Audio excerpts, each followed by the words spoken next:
probably similar to what we saw in the first quarter. Energized, hitting shots, confident. Talk about your thoughts for this game 2. What do you think, man? You think the Heat have what it takes to rebound, or you think they're just overmatched in this series, man? I really hope so. I'm holding out hope. I think they have to win this game too. I know everyone says like, "Oh, this is a must win," like, The must but win. I think this they got to come out and they have to play well for sure. They have to get some kind of confidence because it looked like their confidence was shot. It looked like they were overwhelmed by the Lakers team, so they got to come out and they got to hit them hard early and stick to it. I mean, I think got to get better shots. I think that was the biggest thing that I noticed was the Lakers were able to get out and run, and the Heat have no answer for that whatsoever. So they have to be able to get better shots, get to the foul line, slow the game down a little bit, because an up and down pace game does not benefit the Heat at all. So they got to be able to slow it down, get really good shots, and knock them down, man. It's really what it comes down to. They got to knock down those shots. So yeah, especially if the Lakers are hitting at the clip that they're hitting at right now from 3-point land. It'll be a quick series if they continue at that pace, plus the fast breaks, plus the rebounding, plus the defense. I don't know if there's much coaching adjustments you can make for a situation like that when it just feels like they're overmatched, and I think they're a little healthier too. At least they're playing they're playing with a little bit more energy. I want to hear your thoughts though.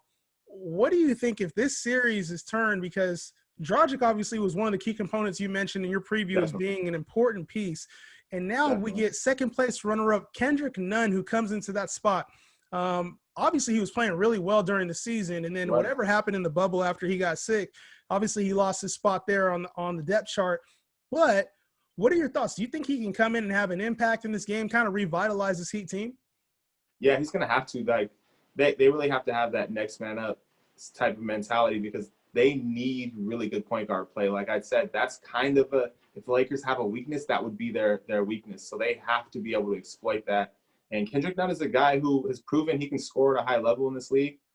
He really hasn't done it so far in the bubble, but they're going to need him to really step up. They're going to need him in that 15 to 20 point range. And he's got to be able to knock down some outside shots, make Rondo's life difficult.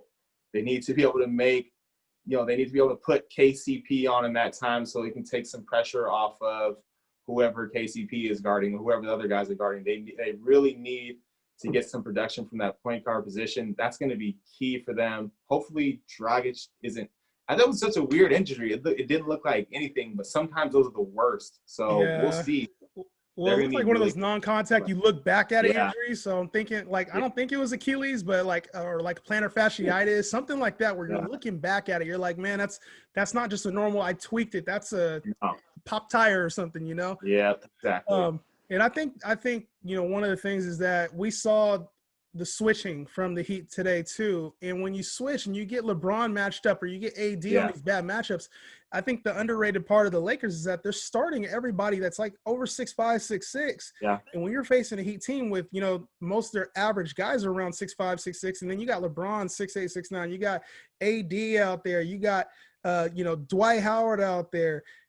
Even like Kuzma comes off the bench, 6'10", it's a tough matchup for these guys, man. And they don't really have the same size. Outside of Bam, their tallest players, Jay Crowder, Iguodala, they don't really have the size to be able to switch and put somebody on an AD, on a Dwight. And you can see the mismatches. I think Dwight had 3 or 4 little entry passes into the paint just for easy dunks, man. It's going to be a problem for them. But I think that the Lakers are probably going to take game 2. I think that they're just dominating right now. They're firing on all cylinders. You can tell they're polished. It's going to take a strong effort from the Heat, and I think that the injuries may be too much for them to overcome. But I wouldn't count them out of it. I think they're a resilient team, but we'll see, man.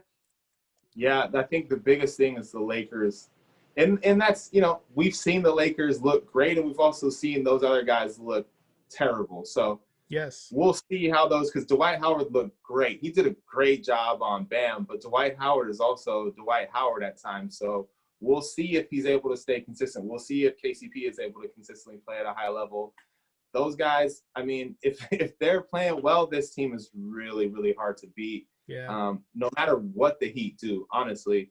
So we'll see if those guys can consistently play at a high level. It's going to be a short series, man. It really is.